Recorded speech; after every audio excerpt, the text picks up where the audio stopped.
being made. The earlier generation and the later, the Khalaf. This is where the dispute is mentioned, that why did the Khalaf dispute with the Salaf?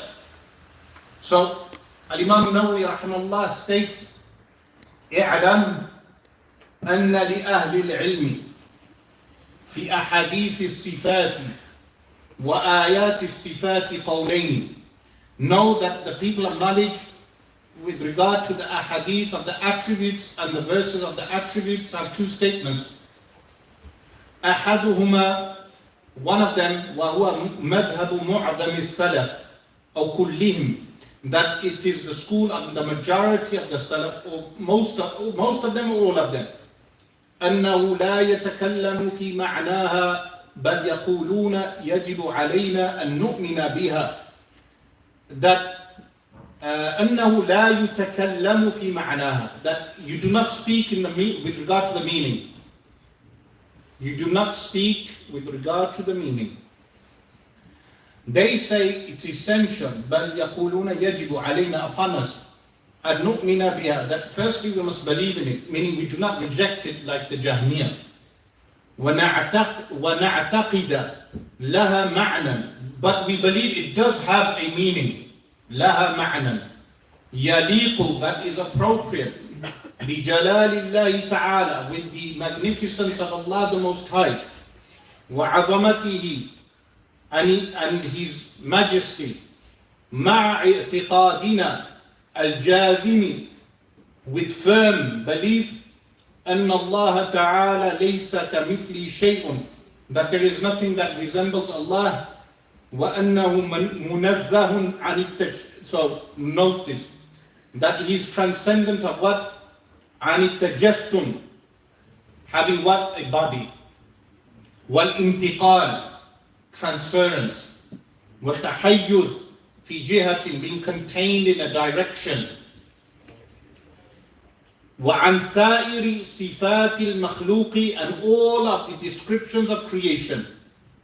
وهذا القول هو مذهب جماعة من المتكلمين, that this statement is the school of a group from the mutakallimin, the theologians. واختاره جماعة من محققيهم, and one group of scholars, they chose this, meaning the verifying scholars from amongst them. وهو أسلم والقول الثاني. So this statement he's just mentioned is the qawl of the Salaf, and he's saying some of the mutakallimin also took this position. Which mutakallimin? Abu al-Hasan al-Sharif, al-Baqilani, Ibn Furak, all these mutakallimin, they took this position. Then he states, وَالْقَوْلُ الثَّانِي وَهُوَ مَذْهَبُ مُعْظَمِ الْمُتَكَلِّمِينَ. The second statement is the statement of the majority of the theologians, mutakallimin, أَنَّهَا تَتَأَوَّلُ, that these verses and hadith are interpreted, تَتَأَوَّلُ عَلَى مَا يَلِيقُ بِهَا, in accordance with what is appropriate for it. على حسب مواقعها, in accordance with how they have been stated. مواقع is plural of موقع, meaning how they were stated. وإنما يسوق تأويلها, the interpretation is valid لمن كان من أهله, for the person who is able بأن يكون عارفا, that he knows بلسان العرب, the language of the Arabs, or قواعد الأصول, the principles, the rules and regulations, والفروع, the person who knows the subsidiary judgments, ذا رياضة في العلم, someone who is an expert in knowledge. فعلى هذا المذهب, upon this school, يقال في قوله صلى الله عليه وسلم, and then he interprets a hadith in accordance with this second school. So here is where the dispute starts. The dispute now with this is that the Salafi movement today, the modern Salafi movement, represented by the mashayikh like Salih al-Uthaymeen, Abdul Aziz bin Baz, Sheikh Nasruddin al-Albani, this is the modern Salafi movement.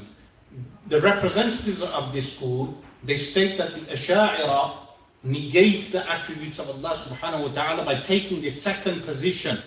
This is the claim, that when the mutakallimin, the theologians, take the second position, by taking up the second position, they have negated the attributes of Allah subhanahu wa ta'ala. This is the claim.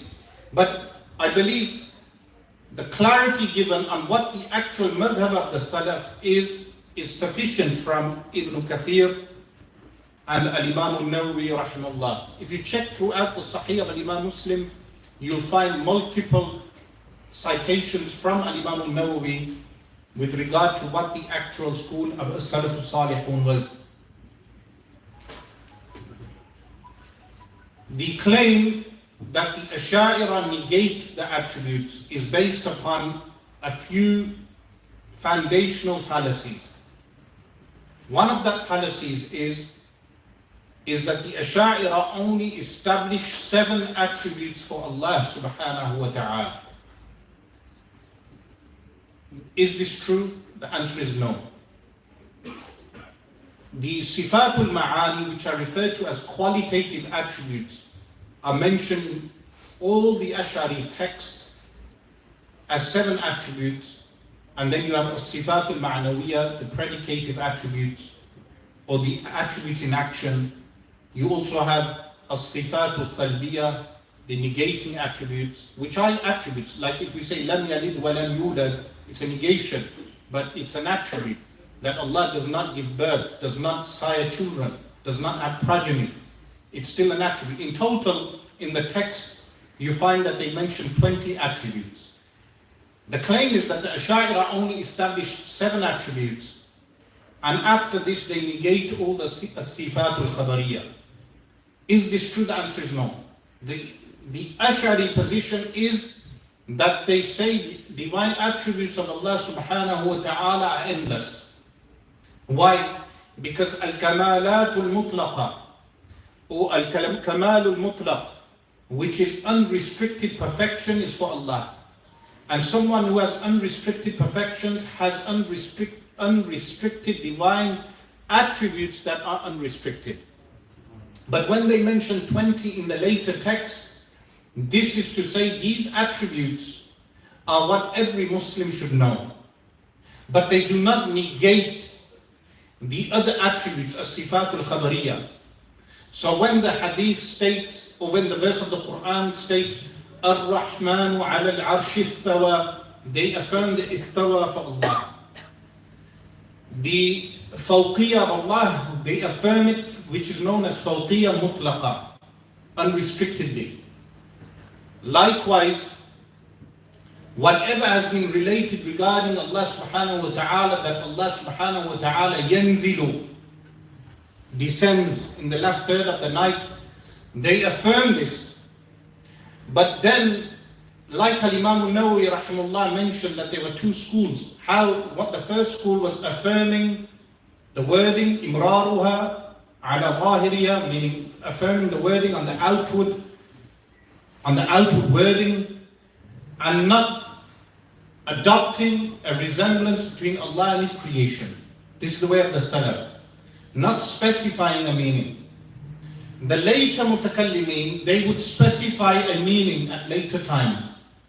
The claim is that when they specify a meaning, they have negated the attribute. Is this true? The answer is no. Because we affirm a meaning, but specific meaning we leave to Allah. That's the way of the Salaf. But when we specify a meaning, it's one of the probable meanings of the verse or probable meanings of the hadith. You do not say this with one absolute firmness.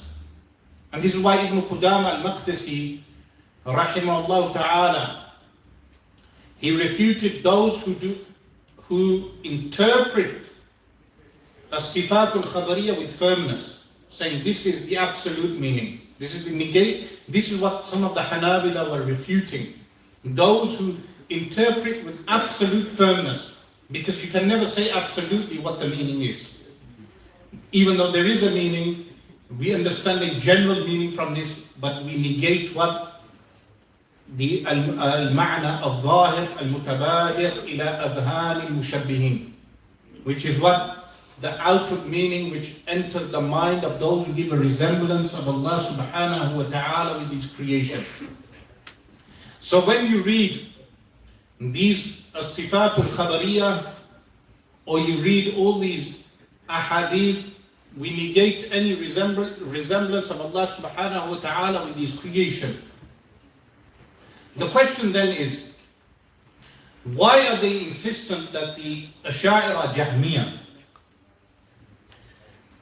Firstly, Jahm bin Safwan was a person who resided in Central Asia, and he passed away, he was killed by the governor in the time of the Banu Umayyah, toward the end of the Banu Umayyah, in around 128 or 129. Al-Imam Ibn Hajar al-Asqalani rahimahullah mentions this in Fath al-Bari, how Ja'ad bin Dirham and Jahm bin Safwan, they innovated many aqwal into the deen, the religion of Allah subhanahu wa ta'ala. If you check the beliefs of Jahm bin Safwan and you check the beliefs of the Ash'ari, there is no resemblance whatsoever.